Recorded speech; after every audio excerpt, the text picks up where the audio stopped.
국악 공연을 이제 요즘 많이 하시는데 네. 하시다 보면 뭐 좀 어떤 것 같아요? 좀 분위기가? 지금 국악 관여나 공연을 하면요, 관객들이 모르겠습니다. 제가 할 때는 참 이렇게, 물론 다른 분들도 그렇겠지만, 제가 할 때는 일단 관객들이 거의 꽉 찹니다. 깜짝 놀래죠. 회관에 있는 분들이 깜짝 놀래요. 저는 봤는데 꽉 차는 걸 봤는데 그리고 되게 좋아하시는 것도 봤는데 예. 저는 뭐 어쩌다 한 번씩 가는 사람이고 이제 그 지휘자님은 계속 이제 그 분들을 쳐다보고 계실 거고 예 그런 예. 예. 그래서 이제 왜 그렇게 반응이 좋은가를 보니까 이게 그런 것 같습니다.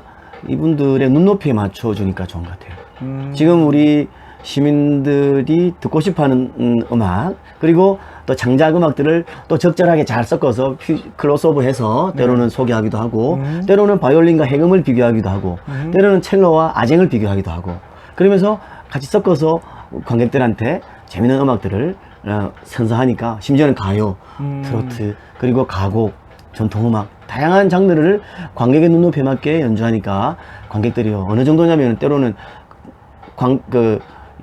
뭐 팬이라고 하면 좀 쑥스럽지만 공연할 때마다 따라오는 관객들도 있어요. 찾아오는 관객도 지휘자님 있고. 팬? 제 팬이 아니라 우리 오케스트라. 그 오케스트라 팬. 그래서 그게 참 고맙고 감동이 되기도 하고요. 거기 같은 거 아닌가? 그리고 굉장히 네. 뿌듯함을 느낍니다.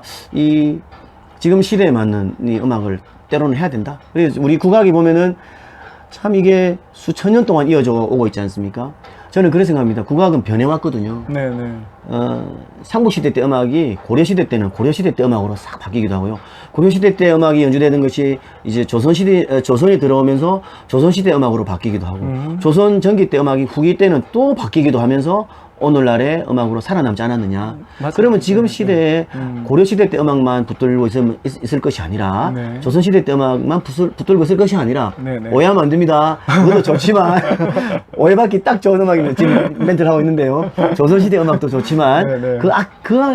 그 수천 년 된 우리 선조들이 물려준 이 악기를 가지고 지금 시대에 21세기를 앞으로 사는 이 시대에 음악으로 계속 개량하고 계속 연구하고 계속 이렇게 새로운 것들을 만들어내고 나가야 된다고 생각됩니다. 저는 우리 선조들도 분명히 그랬을 겁니다. 예, 그러셨을 거예요. 이거 우리 지금 하고 뭐 이게 폐쇄적으로 해라고 하진 않았을 것 같아요. 네, 네. 예, 지금 생각이나 우리 선조들 생각이 그 유전자를 통해서 비슷하지 않겠습니까? 네, 네, 뭐 그 약간 분위기만 달랐을 뿐이고. 아니 그 사람이 사실은 그 제가 음악을 설명할 때 좀 여러 방법으로 설명할 때 어떻게 하면 설명을 잘 할 수 있을까에 대해서 고민을 많이 했는데 그래서 저 한 3가지 정도를 요약했거든요. 네. 그 첫 번째가 뭐냐면 연주하는 그거 자체에 대해서 좀 소개를 해야겠다 생각을 했었고요.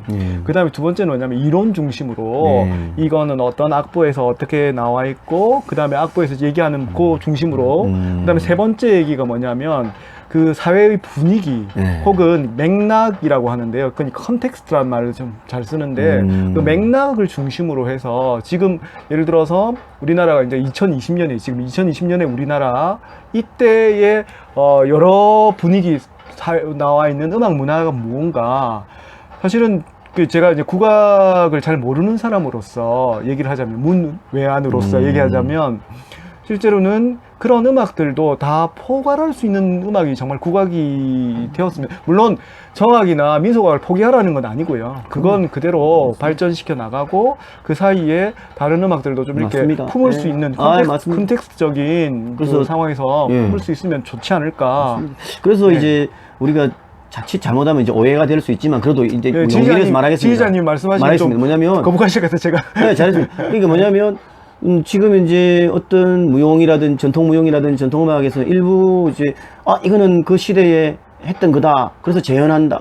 무슨 이게 변화하면 안 될 것 같은 이런 어떤 느낌으로 받아들여서는 좀 곤란하지 않겠나 하는 생각도 있습니다. 그게 자칫하면 이게 왜냐면 그 당시에 잠시 고정해가지고 그러니까 그거는 그대로 그 임금 때 네. 그 이제 우리 이제 대한제국이라든지 그 직전에 그 어떤 장면들이 남아 있는 건 아니지만 어떤 그림으로 남아 있을 때 그것을 그 당시에 꼭 이렇게 해야 된다. 이거 저는 거기에 대해서는 좀 의심을 하고 있습니다. 왜냐하면 그 자체가 뭐 불신한다 이것보다는 사람이 만들기 때문에 예를 들어서 선생님이 음악 감독이거나 했을 때는 색깔이 달라지겠죠. 제가 하면 또 달라지겠죠.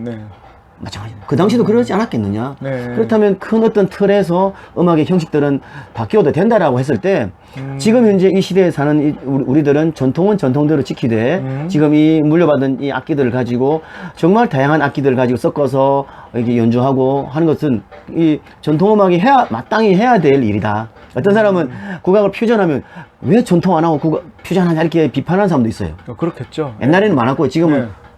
조금밖에 조금 없어요. 줄어들었어요. 그런데 네. 그것이 이제 그 순수한 마음은 알겠지만 네. 이제 그런 이야기하는 순수한 마음은 알겠지만 미안하지만 국악은 늘 바뀌어왔다. 그리고 어떤 사람은 또 우리가 퓨전으로 국악 관현악에서 왜 서양 음악을 연주하느냐 이런 사람도 있어요. 그래서 제가 그런 질문을 합니다. 서양에서는 우리 음악 더 쓴다 이랍니다.